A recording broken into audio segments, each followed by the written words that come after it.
కర్నూలు మన రాజధాని. ఈరోజు అమరావతి మనకి రాజధాని ఏమో, కానీ నా మనసుకి కర్నూలే రాజధాని.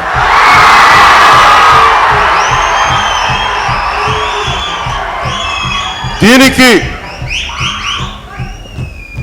జనసేన ప్రభుత్వాన్ని తీసుకొచ్చిన రోజున నేను మీకు మాటిస్తున్నాను, అది ఎంత రాజధాని, ఏ స్థాయి నగరం అవుద్దో కర్నూలుని దానికి మించిన స్థాయి నగరాన్ని నేను చేసి పెడతాను.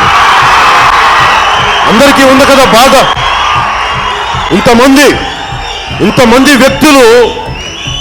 ఇంతమంది వ్యక్తులు రాయలసీమ నుంచి ముఖ్యమంత్రులు అయ్యారు.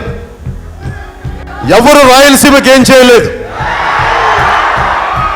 నేను చెప్తున్నాను మీకు, మీలో ఒకటిగా, మీ అన్నగా, ఏ రాయలసీమ వాసి పుట్టినవాడు ఎంత చేశారో నాకు తెలియదు, కానీ నేనైతే మటుకు ఏ వైభవం, పూర్వ వైభవం ఉందో ఆ వైభవం నేను కర్నూలుకి, మన రాయలసీమకి నేను తీసుకొస్తాను.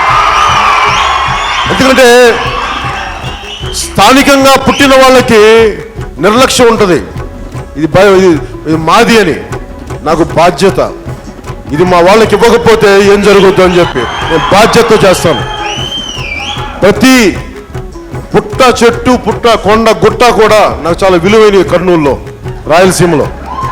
వాటిని కాపాడుతాను. నేను మీకు అండగా ఉంటాను.